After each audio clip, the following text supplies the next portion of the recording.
Todd Young Online presents Young Tales. Tales for the young and the young at heart. Today's story, Episode 5, The Great Escape Begins, from Wind in the Willows by Kenneth Grahame.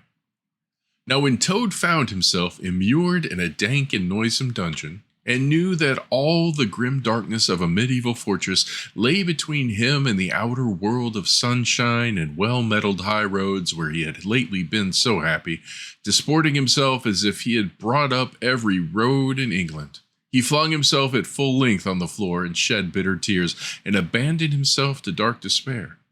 "This is the end of everything," he said. "At least it is the end of the career of Toad, which is the same thing. The popular and handsome Toad, the rich and hospitable Toad, the Toad so free and careless and debonair. How can I hope to ever set at large again?" he said. "Who have been imprisoned so justly for stealing so handsome a motor car in such an audacious manner, and for such lurid and imaginative cheek bestowed upon such a number of fat, red-faced policemen?" Here he sobs, his sobs choked him. "Stupid animal that I was," he said. "Now I must languish in this dungeon till people who were proud to say they knew me have forgotten the very name of Toad. Oh, wise badger," he said. "Oh, clever, intelligent rat and sensible mole, what sound judgments, what a knowledge of men and matters you possess. Oh, unhappy and forsaken Toad." With lamentations such as these, he passed his days and nights for several weeks, refusing his meals or intermediate light refreshments, though the grim and ancient jailer, knowing that Toad's pockets were well lined, frequently pointed out that many comforts and indeed luxuries could by arrangement be sent in at a price from outside.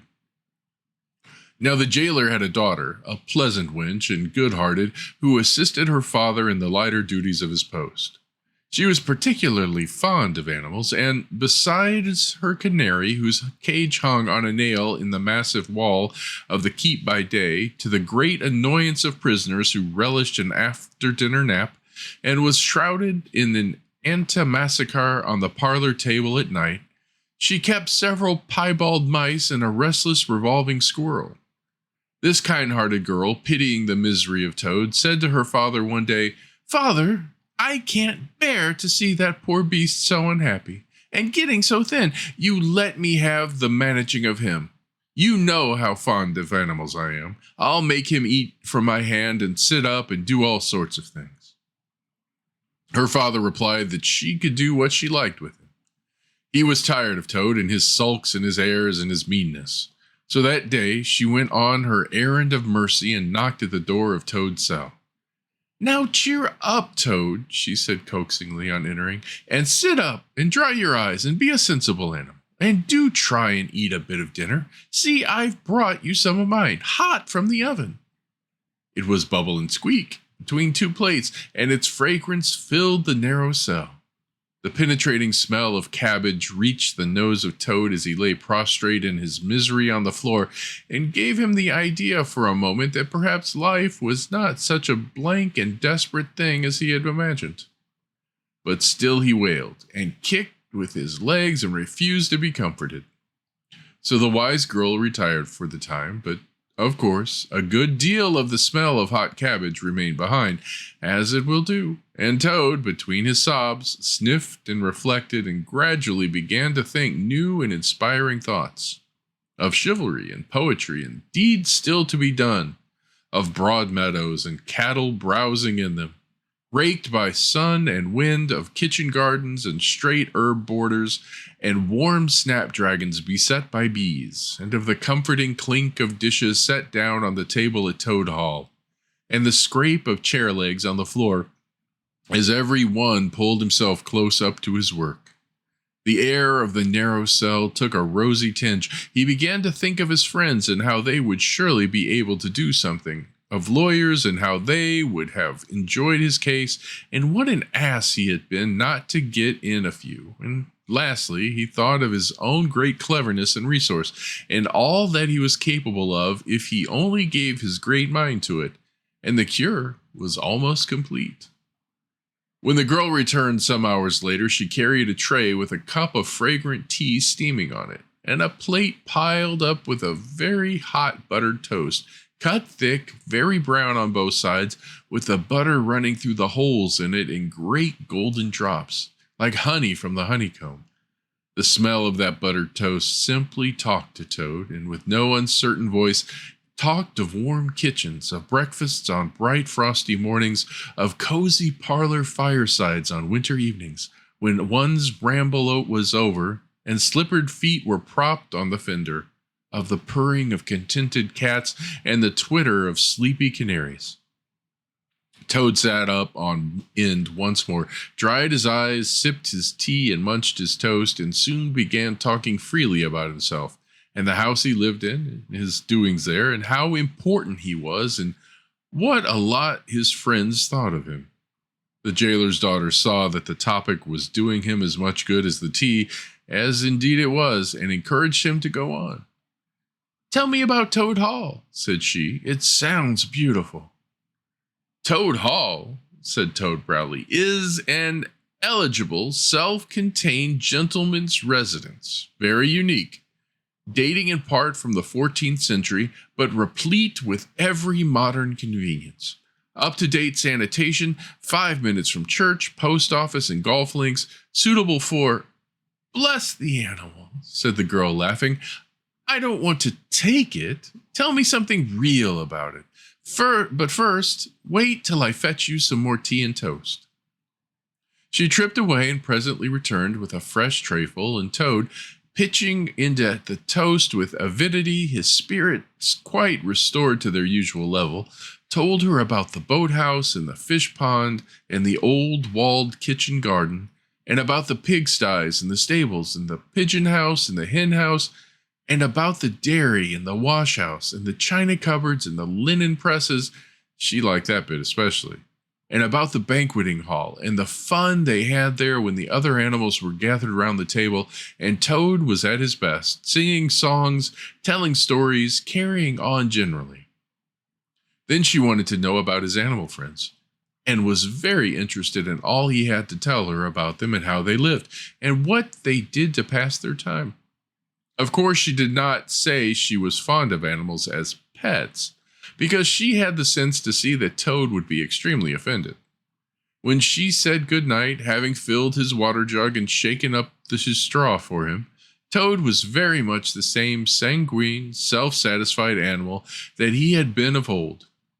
He sang a little song or two, of the sort he used to sing at his dinner parties, curled himself up in the straw, and had an excellent night's rest and the pleasantest of dreams. They had many interesting talks together after that, as the dreary days went on, and the jailer's daughter grew very sorry for Toad, and thought it was a great shame that a poor little animal should be locked up in prison for what seemed to her a very trivial offense. Toad, of course, in his vanity, thought that her interest in him proceeded him from a growing tenderness, and he could not help half regretting that the social gulf between them was so very wide, for she was a comely lass, and evidently admired him much. One morning the girl was very thoughtful, and answered at random, and did not seem to Toad to be paying proper attention to his witty sayings and sparkling comments. "Toad," she said presently, "just listen, please. I have an aunt who is a washerwoman." There, said Toad, graciously and affable. "Never mind. Think no more about it. I have several aunts who ought to be washerwomen." "Do be quiet a minute, Toad," said the girl. "You talk too much. That's your chief fault, and I'm trying to think, and you hurt my head. As I said, I have an aunt who is a washerwoman. She does the washing for all the prisoners in this castle. We try to keep any paying business of that sort in the family, you understand.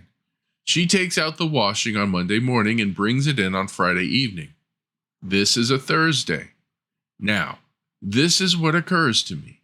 You're very rich, at least you're always telling me so, and she's very poor.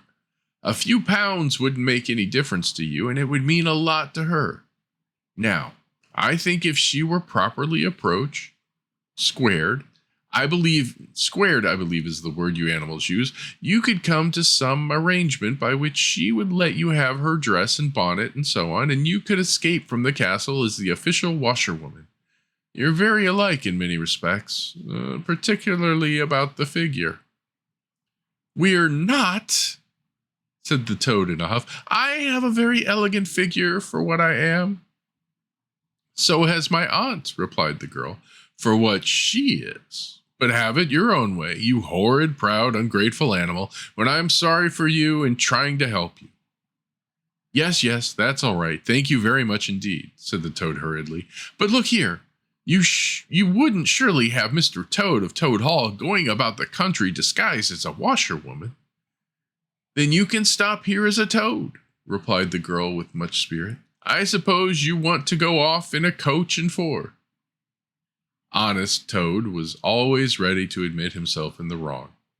You are a good, kind, clever girl, he said, and I am indeed a proud and a stupid toad. Introduce me to your worthy aunt, if you will be so kind, and I have no doubt that the excellent lady and I will be able to arrange terms satisfactory to both parties. Next evening, the girl ushered her aunt into Toad's cell, bearing his week's washing pinned up in a towel. The old lady had been prepared beforehand for the interview, and the sight of certain gold sovereigns that the toad had thoughtfully placed on the table in full view practically completed the matter and left little further to discuss. In return for his cash, Toad received a cotton print gown, an apron, a shawl, and a rusty black bonnet. The only stipulation the old lady made being that she should be gagged and bound and dumped down in a corner. By this not very convincing artifice, she explained, aided by picturesque fiction which she could supply herself, she hoped to retain her situation in spite of the suspicious appearance of things. Toad was delighted with the suggestion. It would enable him to leave prison in some style and with his reputation for being a desperate and dangerous fellow untarnished.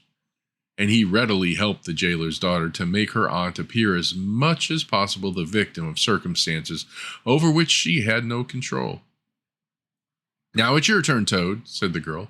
Take off the coat and waistcoat of yours. You're fat enough as it is. Shaking with laughter, she proceeded to hook and eye him into the cotton print gown, arranged the shawl with a professional fold, and tied the strings of the rusty bonnet under his chin. You're the very image of her, she giggled, only I'm sure you never looked half so respectable in all your life before. Now, goodbye, Toad, and good luck.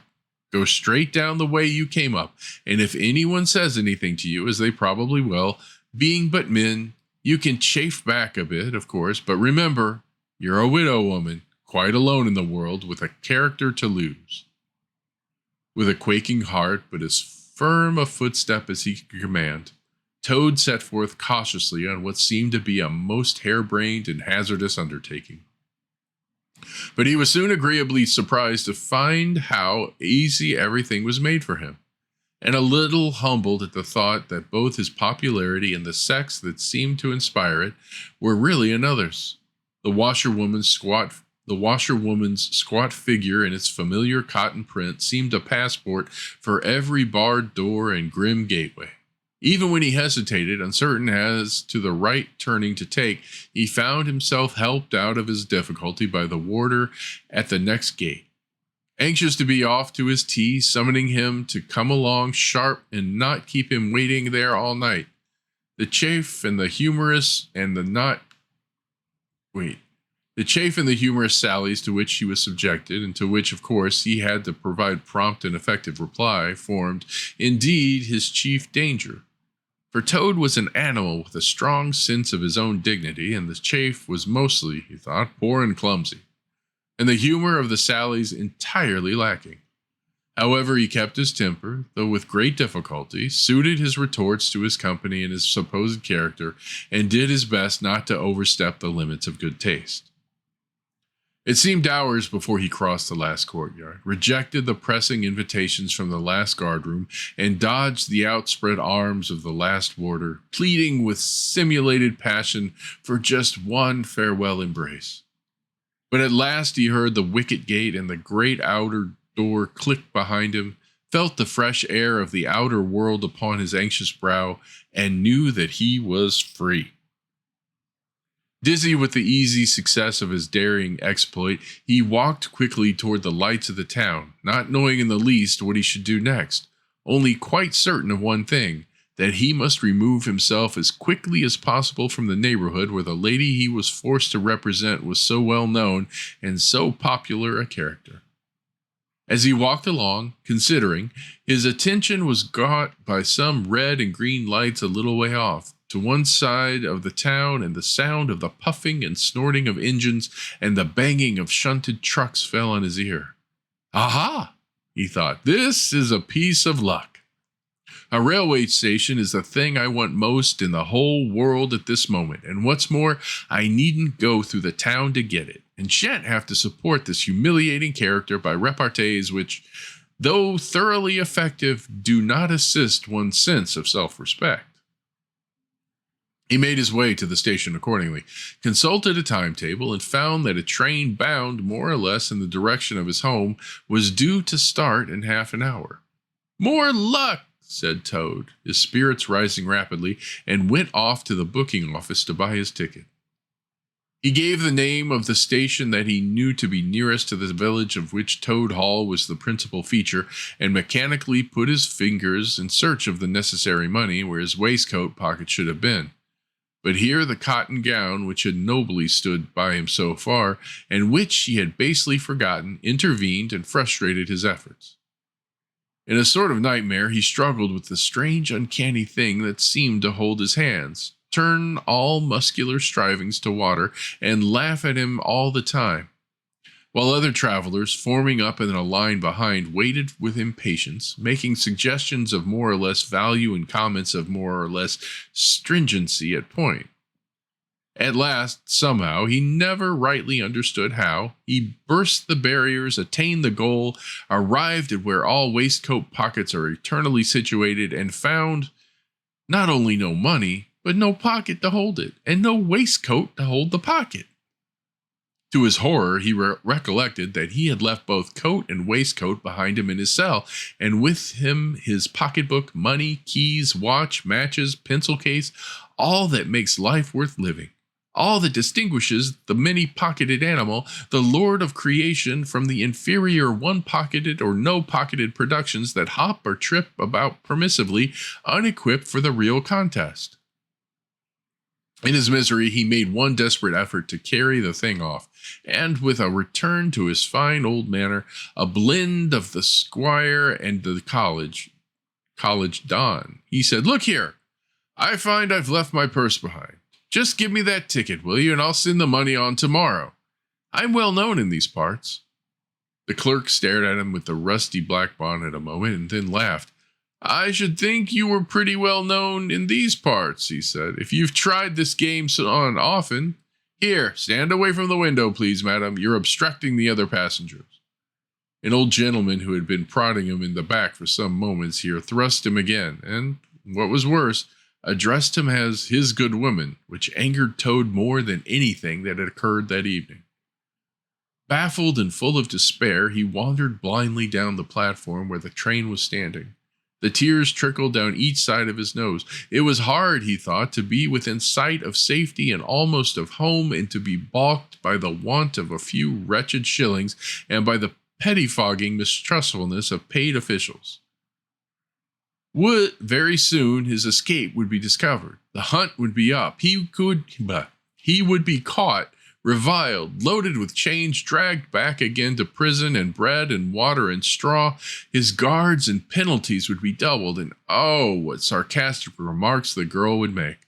What was to be done? He was not swift of foot.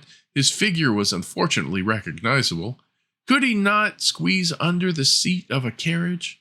He had seen this method adopted by schoolboys when the journey money provided by thoughtful parents had been diverted to other and better ends.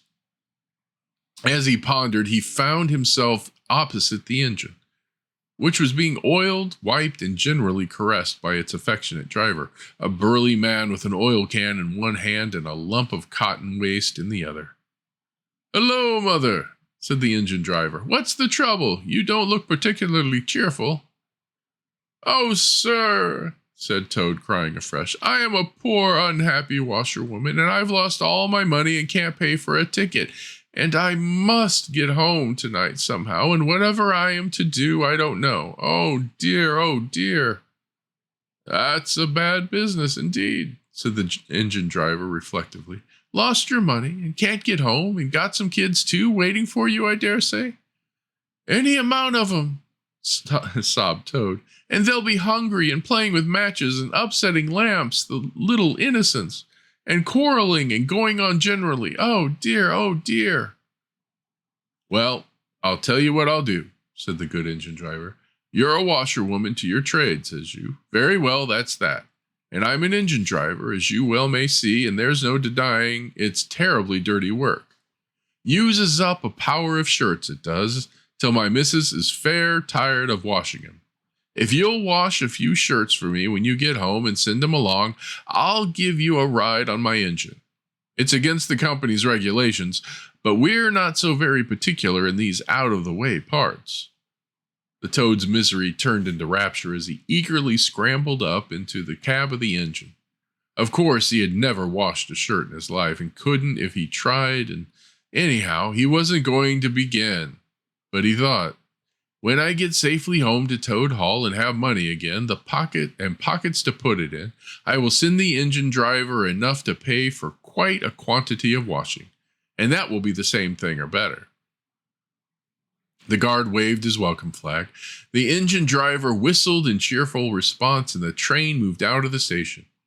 As the speed increased and the Toad could see on either side of him real fields and trees and hedges and cows and horses all flying past him, and as he thought how every minute was bringing him nearer to Toad Hall and sympathetic friends and money to chink in his pocket and a soft bed to sleep in and good things to eat and praise and admiration at the recital of his adventures and his surpassing cleverness, he began to skip up and down and shout and sing snatches of song to the great astonishment of the engine driver, who had come across washerwomen before at long intervals, but never one at all like this.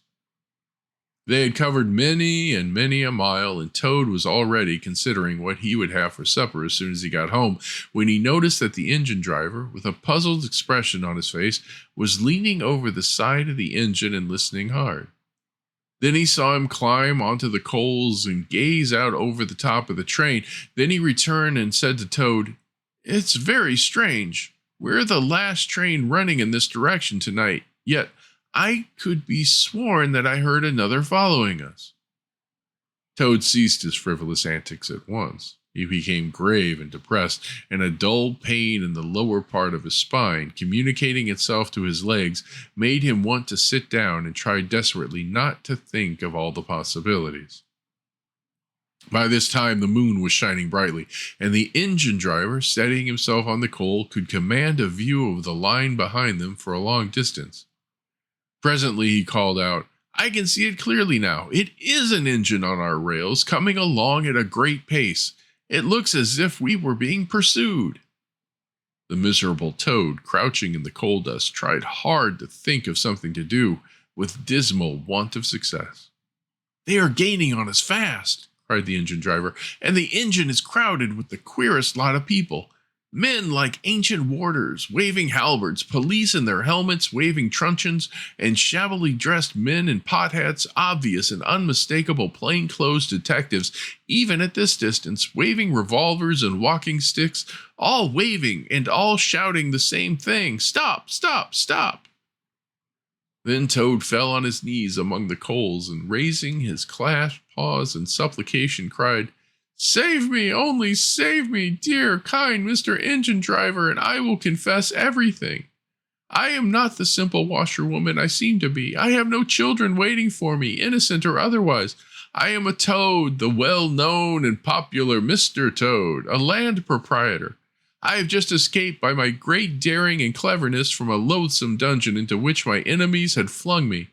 And if those fellows on that engine recapture me, it will be chains and bread and water and straw and misery once more for poor, unhappy, innocent Toad." The engine driver looked down upon him very sternly and said, Now tell the truth. What were you put in prison for? It was nothing very much, said poor Toad, coloring deeply.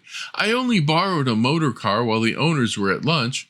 They had no need of it at the time. I didn't mean to steal it, really, but people, especially magistrates, take such harsh views of thoughtless and high-spirited actions.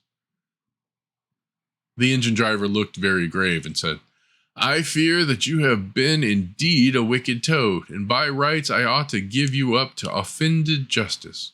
But you are evidently in sore trouble and distress, so I will not desert you. I don't hold with motor cars for one thing, and I don't hold with being ordered about by policemen when I'm on my own engine for another. And the sight of an animal in tears always makes me feel queer and soft-hearted. So cheer up, Toad. I'll do my best, and we may beat them yet. They piled on more coals, shoveling furiously. The furnace roared, the sparks flew, and the engine leapt and swung, but still their pursuers slowly gained. The engine driver, with a sigh, wiped his brow with a poundful of cotton waste and said, I'm afraid it's no good, Toad. You see, they are running light, and they have the better engine. There's just one thing left for us to do, and it's your only chance, so attend very carefully to what I tell you. A short way ahead of us is a long tunnel, and on the other side of that, the line passes through a thick wood. Now, I will put on all the speed I can while we were running through the tunnel, but the other fellows will slow down a bit naturally, for fear of an accident. When we are through, I will shut off steam and put on brakes as hard as I can, and the moment it's safe to do so, you must jump and hide in the wood before they get through the tunnel and see you. Then I will go full speed ahead again, and they can chase me if they like, for as long as they like and as far as they like. Now mind and be ready to jump when I tell you. They piled on more coals, and the train shot into the tunnel, and the engine rushed and roared and rattled, till at last they shot out at the other end into fresh air and the peaceful moonlight, and saw the wood lying dark and helpful upon either side of the line.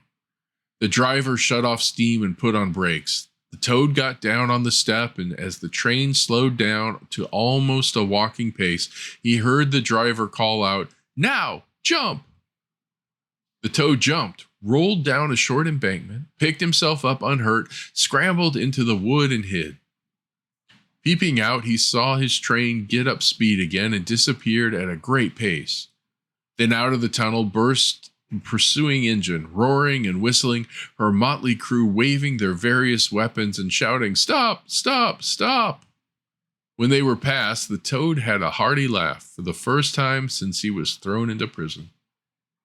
But he soon stopped laughing when he came to consider that it was now very late and dark and cold, and he was in an unknown wood with no money and no chance of supper, and still far from friends and home. And the dead silence of everything after the roar and rattle of the train was something of a shock. He dared not leave the shelter of the trees, so he struck into the wood with the idea of leaving the railway as far as possible behind him. After so many weeks within walls, he found the wood strange and unfriendly and inclined, he thought, to make fun of him.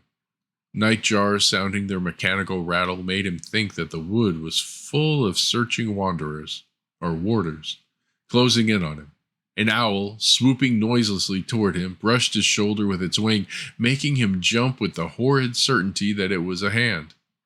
Then flitted off moth-like, laughing its low hoo hoo hoo, which Toad thought in very poor taste. Once he met a fox who stopped, looked up at him and down, who looked him up and down in a sarcastic sort of way, and said, Hello, washerwoman. Half a pair of socks and a pillowcase short this week. Mind it doesn't occur again, and swaggered off sniggering. Toad looked about for a stone to throw at him, but could not succeed in finding one, which vexed him more than anything. At last, cold, hungry, and tired out, he sought the shelter of a hollow tree, where, with branches and dead leaves, he made himself as comfortable a bed as he could, and slept soundly till the morning. Now the water rat was restless, and he did not exactly know why. To all appearance, the summer's pomp was still at fullest height, and although in the tilled acres green had given way to gold, Through the rowans were reddening, and the woods were dashed here and there with a tawny fierceness, yet light and warmth and color were still present in undiminished measure, clean of any chilly premonitions of the passing year. But the constant chorus of the orchards and hedges had shrunk to a casual evensong from a few yet unwearied performers. The robin was beginning to assert himself once more, and there was a feeling in the air of change and departure. The cuckoo, of course, had long been silent, but many another feathered friend, for months a part of the familiar landscape and its small society, was missing too, and it seemed that the ranks thinned steadily day by day. Rat, ever observant of all winged movement, saw that it was taking daily a southing tendency, and even as he lay in bed at night, he thought he could make out, passing in the darkness overhead, the beat and quiver of impatient pinions obedient to the peremptory call. Nature's grand hotel has its season, like the others. As the guests, one by one, pack, pay, and depart, and the seats at the table d'hôte shrink pitifully at each succeeding meal, as suites of rooms are closed, carpets taken up, and waiters sent away, those boarders who are staying on in pension until the next year's full reopening cannot help being somewhat affected by all these flittings and farewells. This eager discussion of plans, routes, and fresh quarters, this daily shrinkage in the stream of comradeship. One gets unsettled, depressed, and inclined to be querulous. Why this craving for change? Why not stay on quietly here like us and be jolly? You don't know this hotel out of the season, and what fun we are having among ourselves, we fellows who remain and see the whole interesting year out. All very true, no doubt, the others always reply. We quite envy you, and some other year perhaps, but just now we have engagements, and there's the bus at the door. Our time is up. So they depart with a smile and a nod, and we miss them and feel resentful. The rat was a self-sufficing sort of animal, rooted to the land, and whoever went, he stayed. Still, he could not help noticing what was in the air, and feeling some of its influence in his bones. It was difficult to settle down to anything seriously, with all this flitting going on. Leaving the waterside where rushes stood thick and tall in a stream that was becoming sluggish and low, he wandered countrywards, crossed a field or two of pasturage already looking dusty and parched, and thrust into the great sea of wheat, yellow, wavy, and murmurous, full of quiet motion and small whisperings. Here he loved to wander, through the forest of stiff, strong stalks that carried their own golden sky away over his head. A sky that was always dancing, shimmering, softly talking, or swaying strongly to the passing wind and recovering itself with a toss and a merry laugh. Here, too, he had many small friends, a society complete in itself, leading full and busy lives, but always with a spare moment to gossip and exchange news with a visitor. Today, however, though they were civil enough, the field mice and harvest mice seemed preoccupied. Many were digging and tunneling busily. Others gathered together in small groups, examined plans and drawings of small flats, stated to be desirable and compact, and situated conveniently near the stores. Some were hauling out dusty trunks and dress baskets. Others were already elbow deep, packing their belongings. While everywhere piles and bundles of wheat, oats, barley, beech mast, and nuts lay about ready for transport. "Here's old Ratty," they cried as soon as they saw him. "Come and bear a hand, Rat, and don't stand about idle." "What sort of games are you up to?" said the water rat severely. "You know it isn't time to be thinking of winter quarters yet, by a long way." "Oh yes, we know that," explained a field mouse rather shamefacedly, "but it's always as well to be in good time, isn't it? We really must get all the furniture and baggage and stores moved out of this before those horrid machines begin clicking round the fields. And then, you know, the best flats get picked up so quickly nowadays, and if you're late, you have to put up with anything.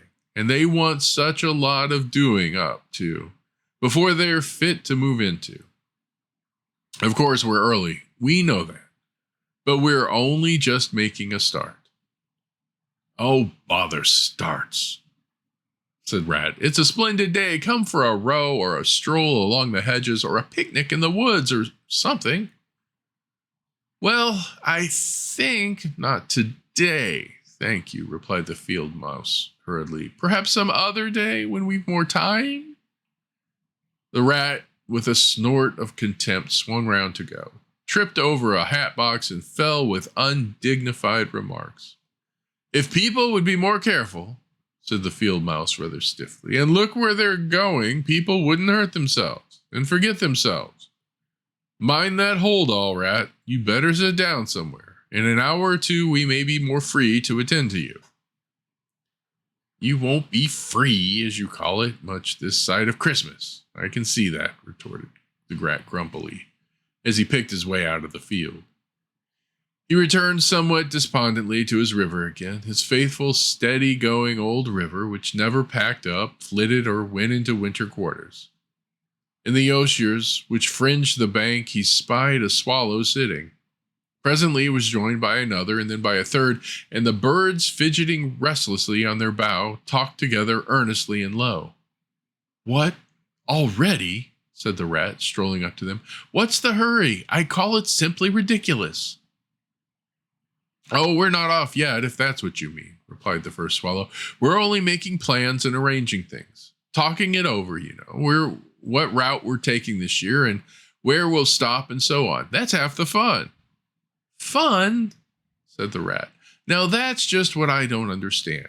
If you've got to leave this pleasant place, and your friends who will miss you, and your snug homes that you've just settled into, why, when the hour strikes, I've no doubt you'll go bravely and face all the trouble and discomfort and change and newness, and make believe that you're not very unhappy. But to want to talk about it, or even think about it, till you really need... No, you don't understand naturally, said the second swallow. First, we feel it stirring within us, a sweet unrest. Then back come the recollections one by one, like homing pigeons. They flutter through our dreams at night. They fly with us in our wheelings and circlings by day.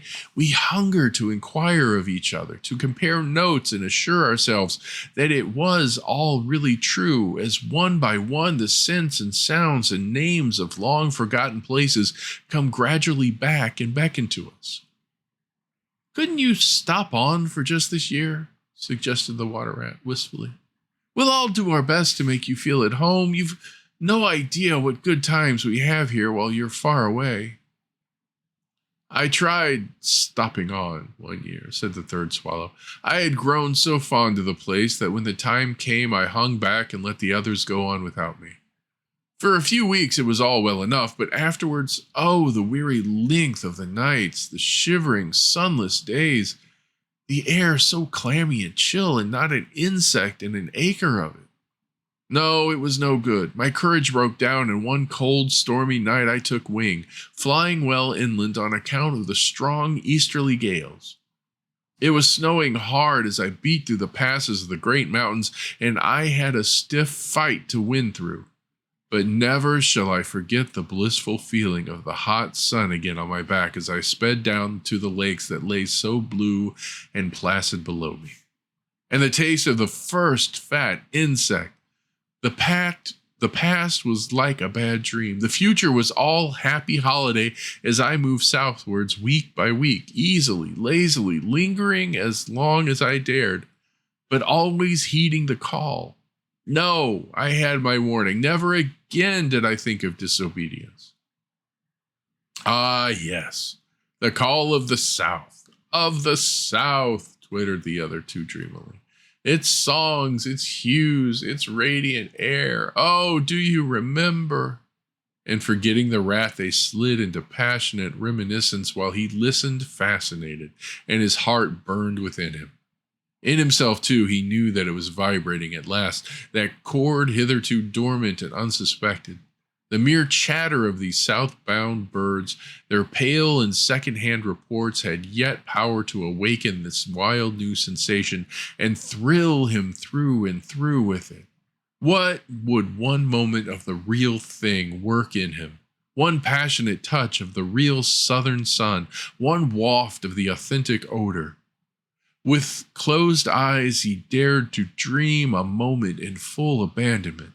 And when he looked again, the river seemed steely and chill, the green fields gray and lightless. And then his loyal heart seemed to cry out on his weaker self for its treachery. "Why do you ever come back then at all?" he demanded of the swallows jealously. "What do you find to attract you in this poor drab little country?" "And do you think," said the first swallow, "that the other call is not for us too in its due season? The call of the lush meadow grass, wet orchards, warm insect-haunted ponds, of browsing cattle, of haymaking, and all the farm buildings clustering round the house of the perfect eaves?" "Do you suppose," asked the second one, "that you are the only living thing that craves with a hungry longing to hear the cuckoo's note again?"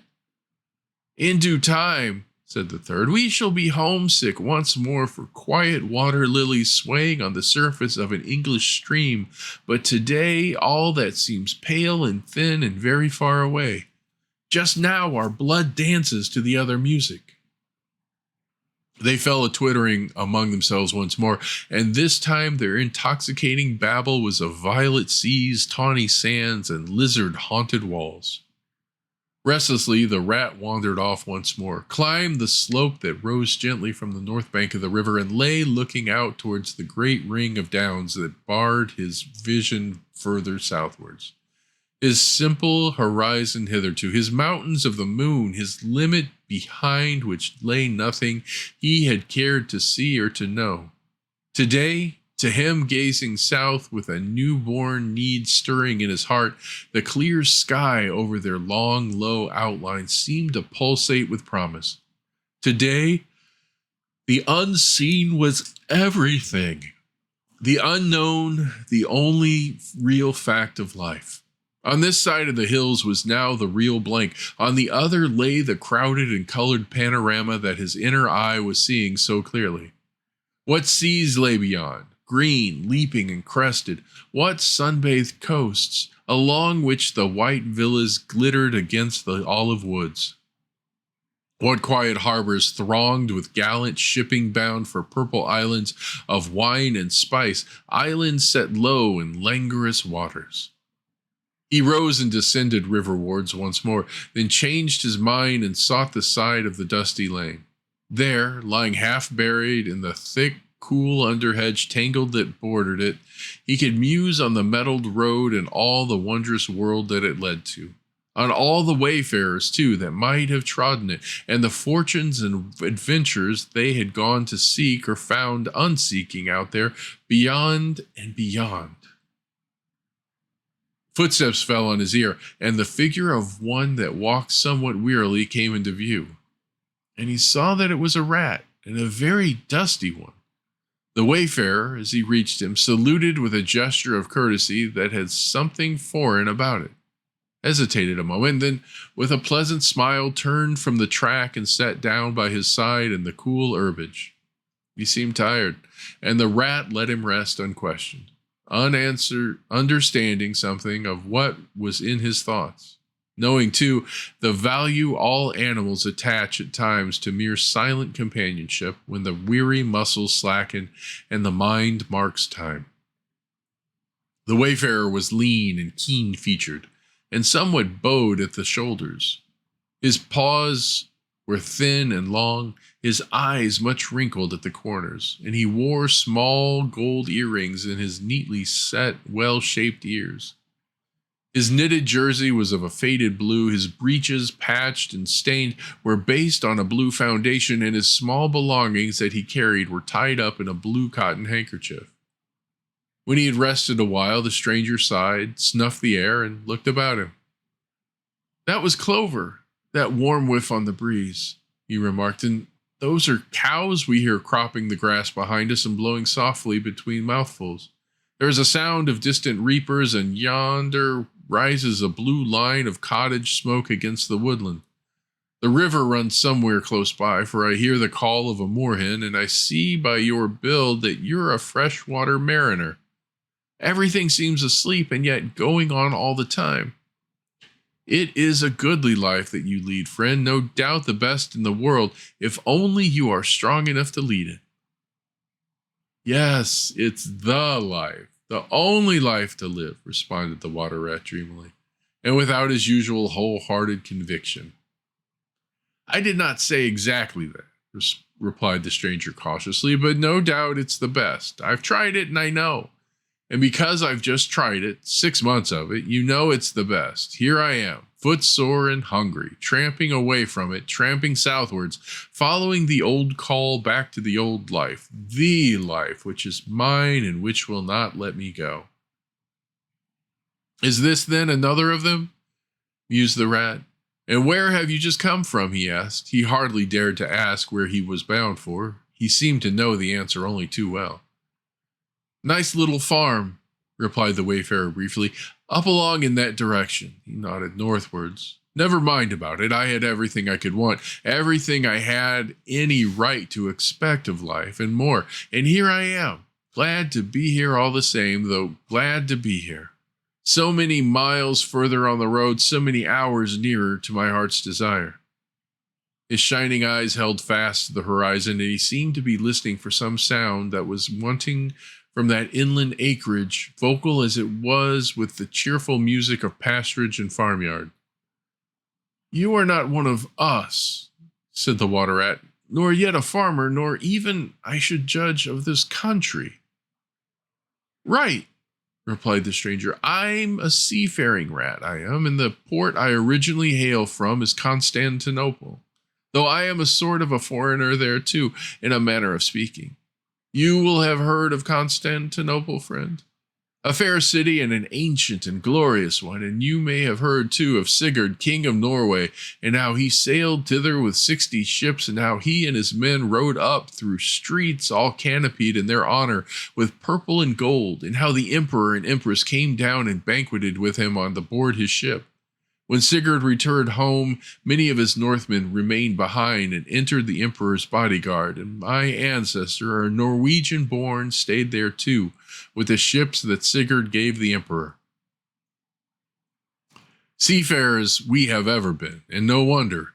As for me, the city of my birth is no more my home than any pleasant port between there and the London River. I know them all, and they know me. Set me down on any of their quays or foreshores, and I am home again. I suppose you go great voyages, said the water rat with growing interest. Months and months out of sight of land and provisions running short, and allowances to water, and your mind communing with the mighty ocean and all that sort of thing? By no means, said the sea rat frankly. Such a life as you describe would not suit me at all. I'm in the coasting trade and rarely out of sight of land.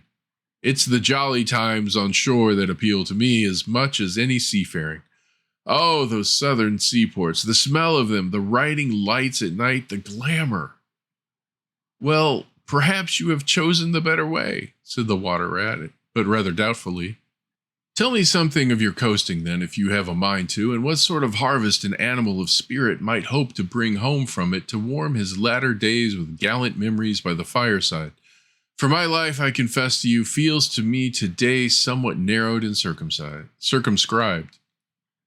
My last voyage, began the sea rat, that landed me eventually in this country, bound with high hopes for my inland farm, will serve as a good example as any of them, and indeed as an epitome of my high-colored life. Family troubles, as usual, began it. The domestic storm cone was hoisted, and I shipped myself on board a small trading vessel bound from Constantinople, by classic seas whose every wave throbs with a deathless memory, to the Grecian Isles and the Levant. Those were golden days and balmy nights. In and out of harbor, all the time, old friends everywhere, sleeping in some cool temple or ruined cistern during the heat of the day, feasting and song after sundown, under great stars set in a velvet sky. Thence we turned and coasted up the Adriatic, its shores swimming in an atmosphere of amber, rose, and aquamarine. We lay in wide, landlocked harbors. We roamed through ancient and noble cities until at last one morning, as the sun rose royally behind us, we rode into Venice down a path of gold. Oh, Venice is a fine city wherein a rat can wander at his ease and take his pleasure, or when weary of wandering can sit at the edge of the Grand Canal at night, feasting with his friends when the air is full of music and the sky is full of stars, and the lights flash and shimmer on the polished steel prows of the swaying gondolas packed so that you can walk across the canal on them from side to side. And then the food. Do you like shellfish? Well, we won't linger over that for now. He was silent for a time, and the water rat, silent too and enthralled, floated on dream canals and heard a phantom song pealing high between vaporous green wave-lapped walls. Southwards we sailed again at last, continued the sea rat, coasting down the Italian shore, till finally we made Palermo, and there I quitted for a long, happy spell on shore. I never stick too long to one ship. One gets narrow-minded and prejudiced. Besides, Sicily is one of my happy hunting grounds. I know everybody there, and their ways just suit me. I spent many jolly weeks in the island, staying with friends up country. When I grew restless again, I took advantage of a ship that was trading to Sardinia and Corsica, and very glad I was to feel the fresh breeze and the sea spray in my face once more. But isn't it very hot and stuffy down in the hold, I think you call it? Asked the water rat. The seafarer looked at him with the suspicion of a wink. I'm an old hand, he remarked with much simplicity. The captain's cabin's good enough for me. That's a hard life by all accounts, murmured the rat, sunk in deep thought. For the crew it is, replied the seafarer gravely, again with the ghost of a wink. From Corsica, he went on, I made use of a ship that was taking wine to the mainland. We made a lasso in the evening, lay to, hauled up our wine casks, and hove them overboard, tied one to the other by a long line. Then the crew took to the boats and rowed shorewards, singing as they went and drawing after them the long, bobbing procession of casks, like a mile of porpoises. On the sands they had horses waiting, which dragged the casks up the steep street of the little town with a fine rush and a clatter and scramble. When the last cask was in, we went and refreshed and rested and sat late into the night, drinking with our friends, and next morning I took to the great olive woods for a spell and a rest. For now I had done with the islands for the time, and ports and shipping were plentiful. So I led a lazy life among the peasants, lying and watching them work, or stretched high on the hillside with the blue Mediterranean far below me. And so at length, by easy stages, and partly on foot, partly by sea, to Marseille, and the meeting of old shipmates, and the visiting of great ocean-bound vessels, and feasting once more. Talk of shellfish, why sometimes I dream of the shellfish of Marseille, and wake up crying. That reminds me, said the polite water rat, you happened to mention that you were hungry, and I ought to have spoken earlier. Of course you will stop by and take your midday meal with me. My hole is close by, it is some time past noon, and you are very welcome to whatever there is. Now I call that kind and brotherly of you, said the sea rat. I was indeed hungry when I sat down, and ever since I inadvertently happened to mention shellfish, my pangs have been extreme. But couldn't you fetch it along out here? I am none too fond of going under hatches, unless I'm obliged to, and then, while we eat, I could tell you more concerning my voyages and the pleasant life I lead. At least, it is very pleasant to me, and by your attention, I judge it commends itself to you. Whereas if we go indoors, it is 100 to 1 that I shall presently fall asleep. That is indeed an excellent suggestion, said the water rat. and hurried off home. There he got out the luncheon basket and packed a simple meal in which, remembering the stranger's origin and preferences, he took care to include a yard of long French bread, a sausage out of which the garlic sang, some cheese which lay down and cried, and the long-necked, straw-covered flask wherein lay bottled sunshine shed and garnered on far southern slopes. Thus laden, he returned with all speed and blushed for pleasure at this old seaman's commendations of his taste and judgment, and together they unpacked the basket and laid out the contents on the grass by the roadside. The sea rat, as soon as his hunger was somewhat assuaged, continued the history of his latest voyage, conducting his simple hearer from port to port of Spain, landing him at Lisbon, Oporto, and Bordeaux, introducing him to the pleasant harbors of Cornwall and Devon, and so up the channel to that final quayside where, landing after winds long contrary, storm-driven and weather-beaten, he had caught the first magical hints and heraldings of another spring, and fired by these had sped on a long tramp inland, hungry for the experiment of life on some quieted farmstead, very far from the weary beating of any sea. Spellbound and quivering with excitement,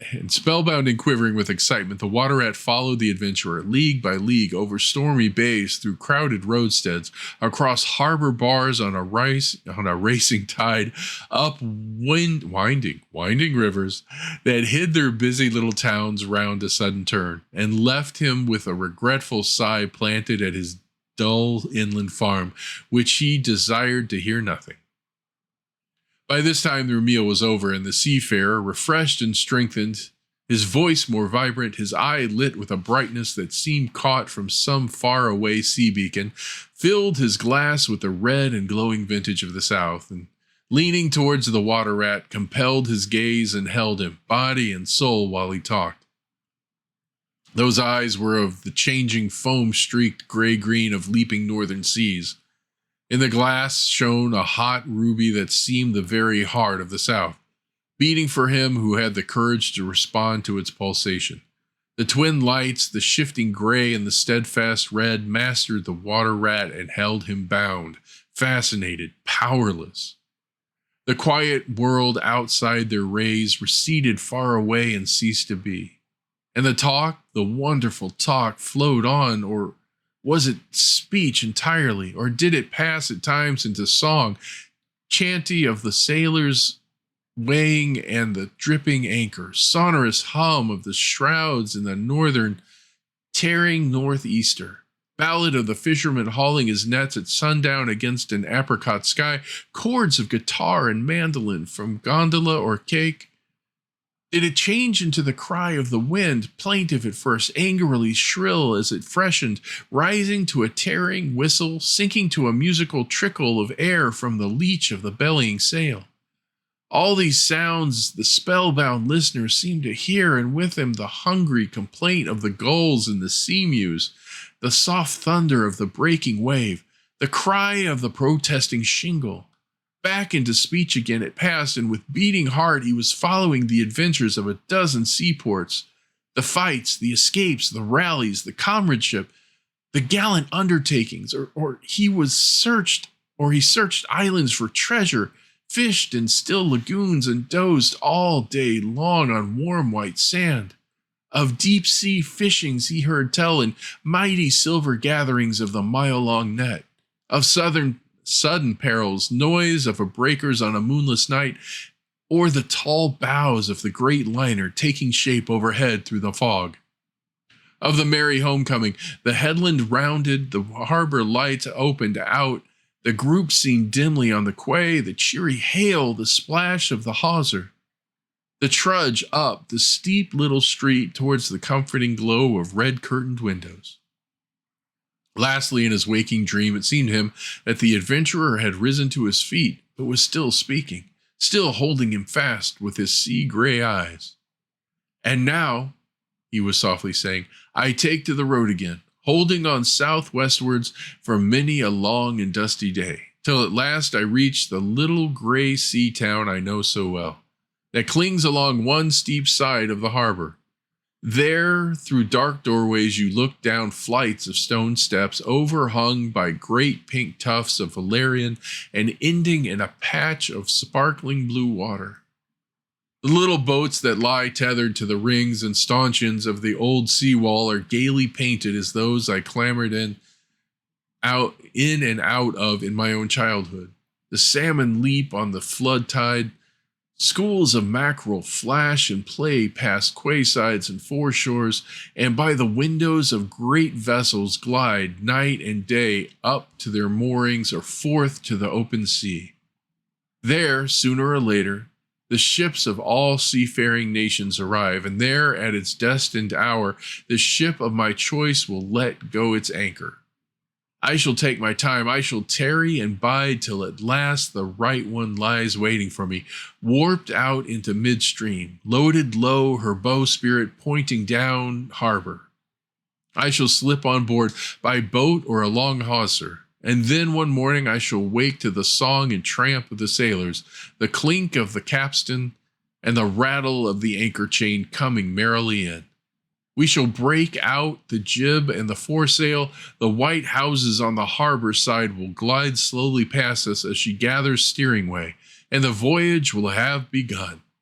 As she forges towards the headland, she will clothe herself with canvas, and then once outward the sounding slap of great green seas as she heels to the wind pointing south. And you will come too, young brother. For the days pass and never return, and the South still waits for you. Take the adventure, heed the call, and now ere the irrevocable moment passes. 'Tis but a banging of the old door behind you, a blithesome step forward, and you are out of the old life and into the new. Then someday long hence, jog home here if you will, when the cup has been drained and the play has been played, and sit down by your quiet river with a store of goodly memories for company. You can easily overtake me on the road, for you are young and I am aging, and go softly. I will linger and look back, and at last I will surely see you coming, eager and light-hearted with all the South in your face.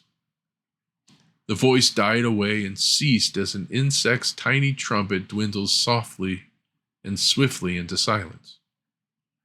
And the water rat, paralyzed and staring, saw at last but a distant speck on the white surface of the road. Mechanically, he rose and proceeded to repack the luncheon basket, carefully and without haste. Mechanically, he returned home, gathered together a few small necessaries and special treasures he was fond of, and put them in a satchel, acting with slow deliberation, moving about the room like a sleepwalker, listening ever with parted lips. He swung the satchel over his shoulder, carefully selected a stout stick for his wayfaring, and with no haste, but with no hesitation at all, he stepped across the threshold just as the mole appeared at the door. "Why, where are you off to, Ratty?" asked the mole in great surprise, grasping him by the arm. "Going south with the rest of them," murmured the rat in a dreamy monotone, never looking at him. "Seawards first, and then on shipboard, and so to the shores that are calling me." He pressed resolutely forward, still without haste, but with dogged fixity of purpose. But the mole, now thoroughly alarmed, placed himself in front of him, and looking into his eyes saw that they were glazed and set and turned a streak and shifting gray, not his friend's eyes, but the eyes of some other animal. Grappling with him strongly, he dragged him inside, threw him down, and held him. The rat struggled desperately for a few moments, and then his strength seemed suddenly to leave him, and he lay still and exhausted, with closed eyes trembling. Presently, the mole assisted him to rise and placed him in a chair where he sat collapsed and shrunken into himself, his body shaken by a violent shivering, passing in time into a hysterical fit of dry sobbing. Mole made the door fast, threw the satchel into a drawer and locked it, and sat down quietly on the table by his friend, waiting for the strange seizure to pass. Gradually, the rat sank into a troubled doze, broken by starts and confused murmurings of things strange and wild and foreign to the unenlightened mole, and from that he passed into a deep slumber. Very anxious in mind, the mole left him for a time and busied himself with household matters. And it was getting dark when he returned to the parlor and found the rat where he had left him. Wide awake indeed, but listless, silent, and dejected. He took one hasty glance at his eyes, found them, to his great gratification, clear and dark and brown again as before, and then sat down and tried to cheer him up and help him to relate what had happened to him. Poor Ratty did his best, by degrees, to explain things, but how could he put into cold words what had mostly been suggestion? How recall, for another's benefit, the haunting sea voices that had sung to him? How reproduced at second hand the magic of the seafarer's 100 reminiscences? Even to himself, now the spell was broken and the glamour gone, he found it difficult to account for what had seemed some hours ago the inevitable and only thing. It is not surprising, then, that he failed to convey to Mole any clear idea of what he had been through that day. To the Mole, this was plain. The fit or attack had passed away and had left him sane again, though shaken and cast down by the reaction. But he seemed to have lost all interest for the time in the things that went to make up his daily life, as well as in all pleasant forecastings of the altered days and doings that the changing season was surely bringing. Casually then, and with seeming indifference, the Mole turned his talk to the harvest that was being gathered in. The towering wagons and their straining teams, the growing ricks and the large moon rising over bare acres dotted with sheaves. He talked of the reddening apples around, of the browning nuts, of jams and preserves and the distilling of cordials, till by easy stages such as these he reached midwinter, its hearty joys and its snug home life, and then he became simply lyrical. By degrees, the rat began to sit up and to join in. His dull eye brightened, and he lost some of his listening air. Presently, the tactful Mole slipped away and returned with a pencil and a few half-sheets of paper, which he placed on the table at his friend's elbow. "It's quite a long time since you did any poetry," he remarked. "You might have a try at it this evening, instead of, brooding over things so much. I've an idea that you'll feel a lot better when you've got something jotted down, if it's only just the rhymes."